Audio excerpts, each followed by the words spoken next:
Donc, je vais d'abord me présenter, je vais vous expliquer après le déroulé de la journée, des 6 heures.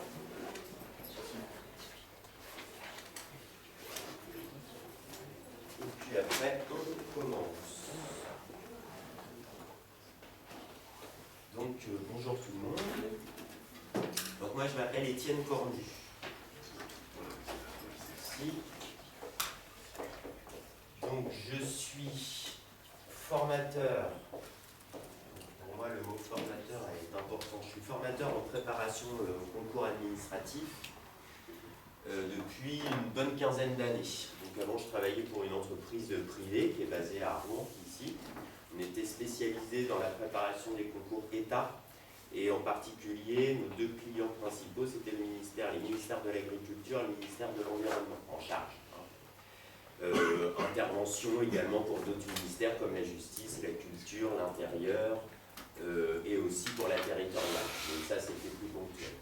Donc cette boîte, elle a fermé. Depuis un an, j'ai monté mon entreprise, donc je suis à mon compte, toujours en matière de préparation au concours administratif. Donc ça va de l'accès à B jusqu'à l'accès à A+. Hein. Donc par exemple, ingénieur des ponts ou l'ENA ici. Donc moi, mon but, c'est de donner de la méthode. Hein. C'est de donner de la méthode, pas du fond, pas des connaissances. Je ne suis pas là pour vous faire un cours de politique publique. Hein. Je suis là pour vous donner vraiment de la méthode, comment gérer un temps, comment analyser une commande, quels sont les outils qu'on peut construire pour avoir des indicateurs de gestion du temps et pour pouvoir organiser son raisonnement. Des outils également, enfin des conseils méthodologiques pour analyser un dossier documentaire et le synthétiser, c'est-à-dire en retirer l'essentiel, les informations qui vont vous permettre de construire un raisonnement, les outils qui vont vous permettre d'organiser ce raisonnement pour arriver à un plan et rédiger une note ou un document administratif, même si c'est la note qui est quand même le document administratif un peu vraiment à connaître. Hein. Pour les accès aux catégories C, il leur faut encore rédiger des lettres administratives. C'est les deux documents administratifs de base en fait. Hein. La lettre administrative, la note, ensuite la note qui peut se décliner ensuite en rapport, etc. La note est courte, le rapport est long. Je vais vous expliquer un petit peu tout ça. Donc là, aujourd'hui, la méthode pour les épreuves sur dossier du concours externe d'entrée à l'ENA. Okay. Donc vous avez plusieurs épreuves, hein. Vous avez 5 épreuves d'admissibilité, 4 qui sont avec l'analyse d'un dossier documentaire, qui implique l'analyse d'un dossier documentaire, donc la structuration d'un raisonnement, savoir rechercher l'information, savoir aller à l'essentiel, savoir gérer le temps. Pour vous illustrer la méthode, j'ai choisi l'annale 2018, je vais vous le distribuer, hein, on va travailler là-dessus, ça va illustrer chacune des étapes de la méthode en fait. Hein. Donc l'annale 2018 donc, du concours externe de l'ENA sur les questions sociales. Pourquoi? Parce que c'est un dossier de 25 pages maximum, alors que les autres c'est 10 pages maximum. Donc sur 10 pages maximum, c'est pas très intéressant pour la méthode en fait. Hein. Donc sur les 25 pages, est plus intéressant. Donc pourquoi j'ai choisi celui de 2018? Parce que en ligne, je ne sais pas si vous avez vu, donc allez voir, si vous êtes intéressé, vous avez énormément d'informations en ligne pour la prépa ENA. Vous avez tous les annales, les rapports de jury, vous avez les meilleures copies et des copies qui ont eu 12 aussi également, ce qui est vachement intéressant sur ce qu'ils attendent vraiment sur le fond. Bon, petite parenthèse, faites attention quand vous lisez des choses comme ça, parce que quand vous avez des meilleures copies, ça peut être aussi un petit peu stressant sur le but à atteindre. Alors qu'en fait on vous en demande peut-être pas tant pour aller à l'oral. Le but des épreuves d'admissibilité, c'est pas d'être parfait, c'est d'aller à l'oral. Hein, donc on va voir ça.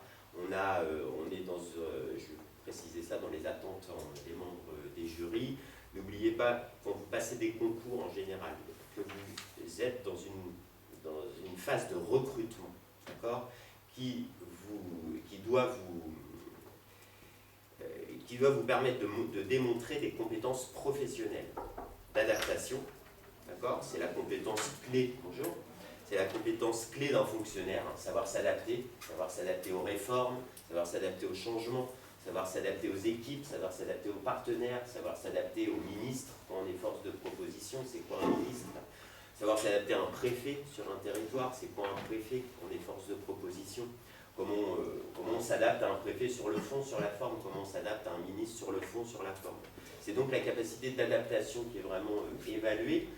On est là donc pour mesurer vos compétences professionnelles. Ce n'est pas des compétences métiers qu'on va chercher, surtout en externe, évidemment.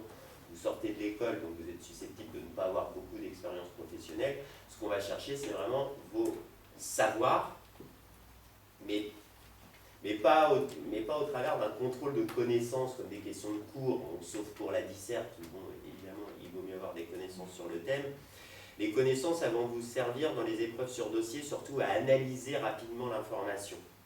Okay, également à être force de proposition, mais vous allez voir que les propositions essentielles, on a le droit d'être créatif et de proposer des choses, mais c'est vraiment transversal, c'est de la logique. On n'a pas besoin d'avoir des connaissances de fond sur la problématique pour faire des propositions. Ce n'est pas en 5 heures que vous allez changer les politiques publiques, c'est clair, hein, d'accord, c'est un exercice de 5 heures. Hein. Donc ça c'est clair, c'est surtout est-ce que vous avez un esprit logique, est-ce que vous savez analyser le dossier. Enfin, moi personnellement, si vous voulez, je suis toujours capable de faire des propositions pour n'importe quel domaine, pour n'importe quel ministère. Pourquoi? Parce que c'est dans le dossier documentaire et c'est toujours transversal en fait. Hein. Il faut juste adapter les choses à la problématique.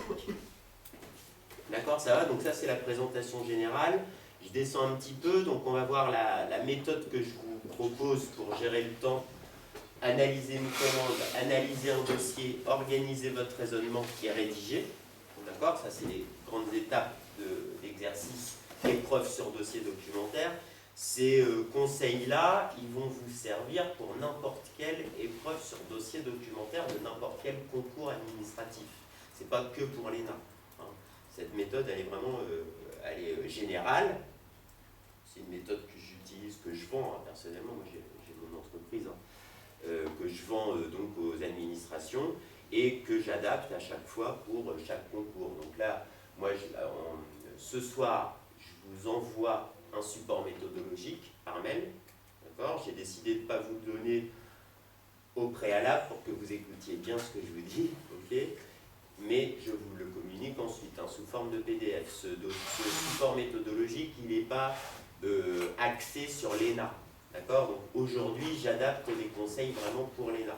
Ok, hein, donc écoutez bien, je vous dirai quand c'est dans le support ou quand c'est vraiment spécifique pour l'ENA. Je vous communiquerai également donc le devoir qui est à réaliser avec un calendrier rendu. Moi, j'ai proposé à Madame Brunet, donc qui est la responsable pédagogique, de vous faire travailler sur les annales. D'accord? Et comme on n'a pas de meilleure copie en ligne sur l'annale 2019, je pense intéressant de vous faire travailler là-dessus. Donc le sujet à réaliser, ça sera l'annale 2019 du concours externe de l'ENA, ok, d'accès à l'ENA. Moi, ce que je ferai, c'est que je vous proposerai, à l'issue de la correction, un corrigé type, c'est-à-dire je vais réaliser moi-même l'exercice avec la méthode. Je vais vous donner à chaque fois les outils que j'utilise, hein, comment j'arrive au plan et à la rédaction, pour bien que vous compreniez un petit peu les conseils que je vous donne. Ils sont à la fois techniques mais aussi pédagogiques, parce que mon but c'est qu'au travers des exercices, bah, vous progressiez dans la méthode. Le but c'est pas de faire des super devoirs. Hein. Attention à ça, moi c'est pas des contrôles de connaissances que je vais faire, c'est vraiment une opportunité, le devoir d'évaluation, c'est une opportunité pour vous, pour essayer les outils méthodologiques, la méthode, pour que vous soyez prêts lorsque vous passez un concours. Il faut bien comprendre que à ces 5 heures, par exemple, hein, quand on accompagne des gens qui nous achètent des formations, ils ont des concours de 6 heures, de 4 heures, ils nous font des super devoirs en 5 heures pour un concours de 4 heures ou en 6 heures pour un concours de 5 heures, ça ne va pas. C'est-à-dire que peut-être que le devoir il est super bien, mais eux ne sont pas à l'aise le jour J. Ils sont stressés, ils ne gèrent pas le temps, donc ils se précipitent, ils analysent mal les commandes, etc. Votre but, c'est d'être à l'aise le jour J. Le but, c'est pas de faire des super devoirs. Moi, j'évalue toujours une méthode et non pas le fond. Hein. Ça fait 15 ans que je fais ça, donc je sais comment vous avez fait à peu près pour arriver à l'objectif. Hein. D'accord, ok, ça va, c'est clair? Ok, sur les enjeux de la journée? Ouais. on va préciser ensemble, et d'abord, première étape de la journée, on va préciser ensemble un petit peu les épreuves sur lesquelles vous allez être évalué pour le concours de l'ENA, le concours externe, et puis je vais descendre un petit peu sur les attentes des membres du jury en vous posant la notion de compétences professionnelles pour voir un peu quel bloc de compétences est analysé lors des épreuves d'admissibilité au concours administratif en général, et on va descendre sur l'ENA en analysant rapidement, un survol rapide de ce qui nous intéresse, des rapports de jury ENA, donc 2017 et 2018. C'est les deux derniers qui sont en ligne. Je prends 2017 et 2018 parce que, bon, ils se complètent. Je ne veux pas dire qu'ils sont contradictoires parce que ça va vous déstabiliser, mais si, ils sont un peu contradictoires quand même. Mais disons que nous, on ne va pas dire qu'ils sont contradictoires, on va dire qu'ils se complètent. Hein, d'accord ? Ça va nous donner un panel assez large de ce qu'on peut attendre. Hein, en fait, ça va vous faire comprendre un peu plus précisément. L'enjeu, c'est si vous connaissez parfaitement le thème ce jour-là, c'est un peu un coup de bol en fait, un coup de chance. Vous ne choisirez pas le thème ce jour-là. Mais moi je pense sincèrement que même en ayant, alors il faut des connaissances quand même de l'actualité, des problématiques, des politiques, il faut quand même s'intéresser, mais jamais être spécialiste. Vous allez voir que sans être spécialiste, on arrive en 4h30, 5h à rédiger quelque chose qui pourrait vous emmener à l'oral. D'accord ? Alors sans connaissance, vous n'aurez peut-être pas des super notes, vous ne serez peut-être pas publié sur le site de l'ENA avec la meilleure copie en ligne, hein, mais vous avez des chances, toujours. Hein. Il faut toujours penser méthode, réflexion, analyse, synthèse, et vous vous en sortirez toujours par rapport à ça. C'est des compétences transversales en fait d'encadrement. Savoir analyser, savoir synthétiser, savoir organiser, savoir communiquer. C'est des compétences de base qui vont démontrer la capacité d'adaptation du candidat aux missions de la fonction publique dans un corps. Hein. Je vais préciser un petit peu ça ensuite. Je vais vous présenter donc la méthode que je propose, et puis après on va l'illustrer. Donc analyse de la commande, hein, analyse du dossier, les outils que je propose, le plan, la construction d'un plan et la formalisation d'un raisonnement, et les exemples de rédaction.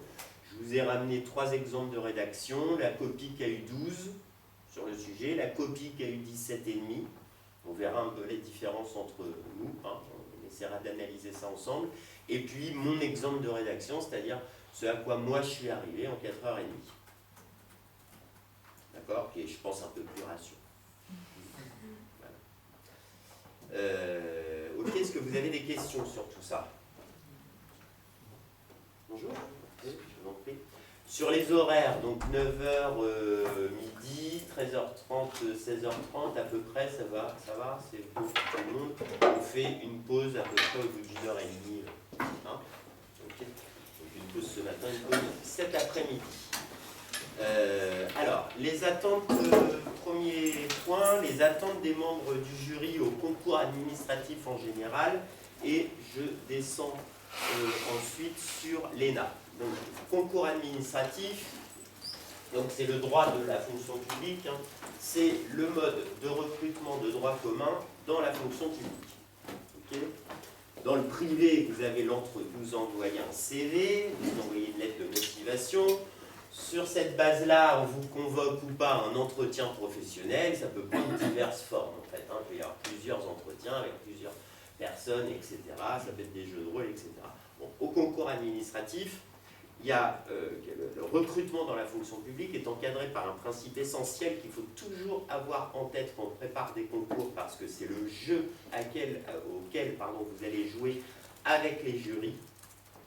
Vous allez jouer un jeu avec des partenaires qui sont les jurys. Les jurys sont des partenaires, c'est vos futurs collègues de boulot. C'est ça les jurys. Hein, okay.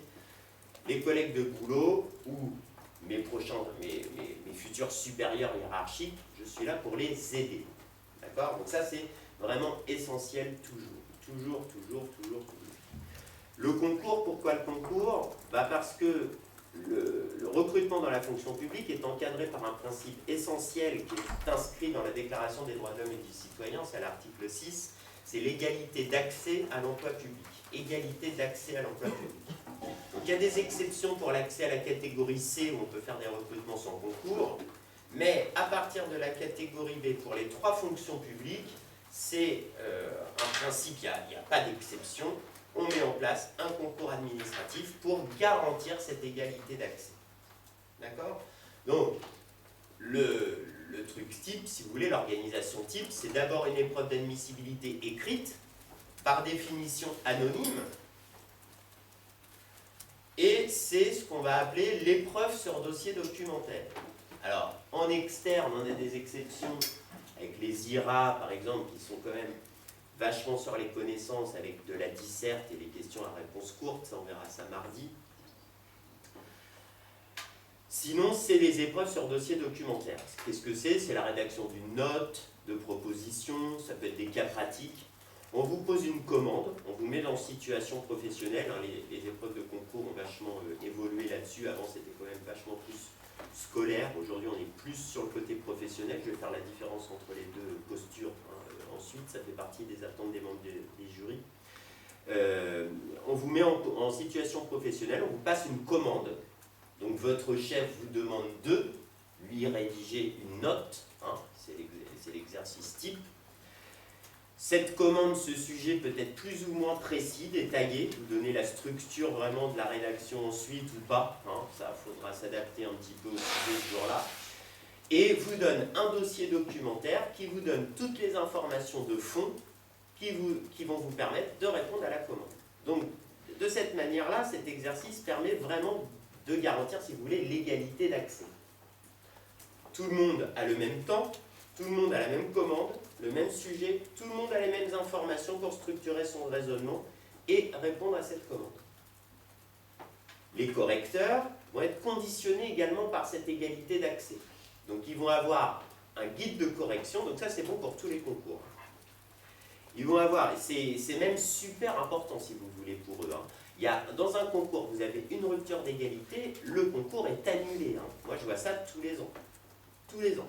Dernier truc, ingénieur météo France, comme c'est national, ça va jusqu'à Tahiti, La Réunion, les DOM, etc.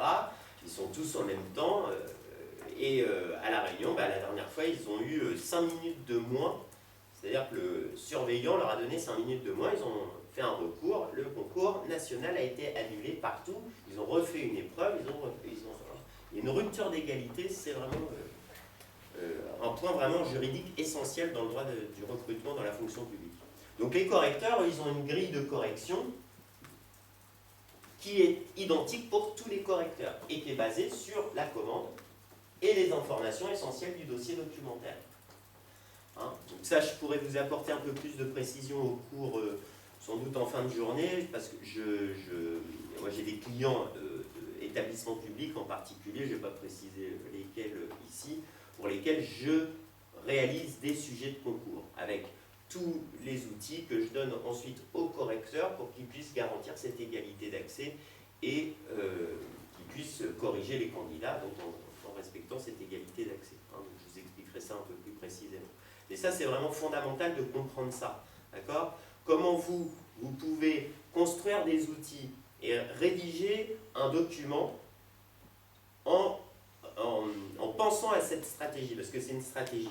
Et montrer à votre correcteur que vous avez fait attention à ce qu'il peut avoir, lui, sous les yeux quand il corrige votre copie. Quelle peut être sa grille de correction? Vous avez au moins la commande et les idées forces de chacun des documents. Jouez bien à ce jeu-là, il doit les retrouver le plus facilement possible. Parce que la clarté, la capacité à communiquer avec son supérieur, avec les partenaires, c'est une compétence essentielle pour montrer sa capacité d'adaptation. Les gens, ils peuvent être super intelligents. Si on ne comprend rien à ce qu'ils disent, on ne saura pas qu'ils sont super intelligents. Ok ? Ça, c'est vraiment fondamental. Il y a des gens, vous pensez d'abord fond, raisonnement, puis après vous mettez en forme. Moi, je pense que le fond est super important. Le fond va conditionner la forme, etc. Pas que la forme, bien sûr. Mais la forme, quand on corrige, c'est la forme qu'on voit d'abord et qui va conditionner l'analyse du fond. Il y a des copies, on n'a pas envie de les lire. Attention à ça. Attention, c'est dit dans les rapports du jury. Donc on va toujours aborder les deux aspects, hein, c'est les deux angles un peu de la méthode, le fond et la forme. Hein. D'abord évidemment le fond, votre raisonnement, ensuite on met en forme un raisonnement, mais il n'y a pas de... Le fond n'est pas prioritaire à la forme, si vous voulez. La forme est quand même super importante pour donner envie d'analyser le fond que vous avez proposé. Ça va? Je suis clair ou pas? Ouais. Ok, donc, recrutement dans la fonction publique encadré par le principe d'égalité. C'est pour ça qu'en fait, vous avez des épreuves écrites et des épreuves orales qui sont... Ça peut faire penser à des attentes scolaires, si vous voulez. Et d'ailleurs, c'est la difficulté. Moi, quand j'accompagne des gens qui sont adultes, hein, des fois, vous avez des gens de 50 ans qui passent des concours, il y a beaucoup de gens qui sont encore un peu traumatisés par un comportement scolaire, parce que l'organisation du recrutement écrit et oral fait penser à un comportement scolaire, c'est-à-dire un recrutement qui serait vachement basé que sur les connaissances, en fait, où on viserait le 20. Et le 20, c'est la quantité de connaissances. Le 20, c'est ça à l'école. C'est plus je donne de la connaissance, plus je suis sur la quantité de connaissances, plus je peux arriver au 20. Alors que dans le recrutement professionnel, si vous voulez, vous avez aussi toutes les compétences transversales. Savoir s'adapter à un décideur qui n'est pas spécialiste. La concision de la rédaction, la clarté, la gestion du temps. Je peux faire un truc, je peux être super intelligent, avoir plein de connaissances, mais bon, moi, mon préfet, il me demande de rédiger un truc pour que ce soit prêt dans 1 heure, pas dans 2 heures, pas dans 3 heures, c'est dans 1 heure. Il y a des gens qui ont plein de connaissances, mais qui sont incapables de s'adapter à cette demande. Dans 2 heures, ça ne lui sert à rien. Lui, ce qu'il veut, c'est dans 1 heure. Donc forcément, ça impacte le résultat hein, sur le fond derrière, hein, sur la quantité. Et ça, il faut vraiment avoir conscience de ça. C'est passer d'un comportement un peu scolaire, d'une posture, à une posture plus professionnelle. Hein. Donc on va réfléchir à ça. Donc vous entrez dans un recrutement, okay, vous participez à un recrutement. Une compétence professionnelle, c'est l'association de 3 grands blocs. Le savoir, le savoir-faire, le savoir-être. Ok? Le savoir, c'est vos connaissances, hein, pures, juridiques, l'actualité. Hein. Le savoir-faire, c'est la pratique professionnelle, c'est l'expérience professionnelle. Plus j'ai pratiqué, plus j'ai d'expérience, plus j'ai du savoir-faire. Okay? Le savoir-être, c'est votre comportement en situation.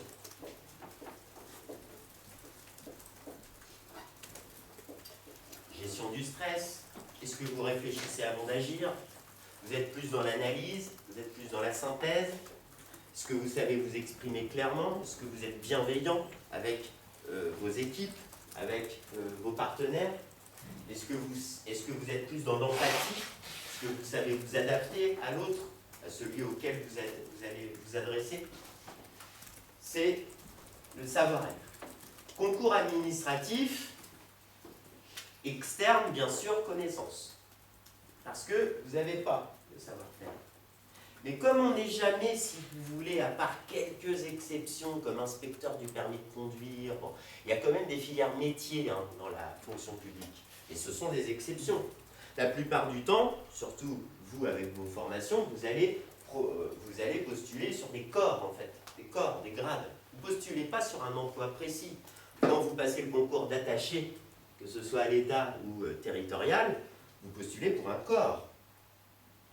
Ok, hein? Et même pour l'État, c'est même un corps interministériel.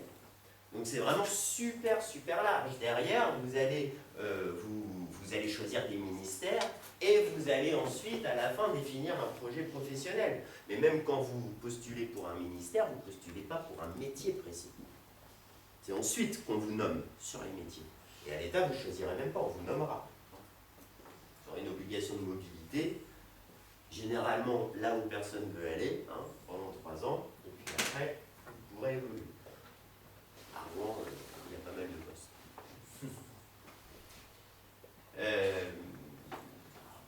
D'accord, ça va, c'est clair sur cet enjeu. Hein. Donc du coup, ce n'est pas les savoir-faire qui vont faire la distinction entre les gens, parce qu'on ne postule pas sur des métiers,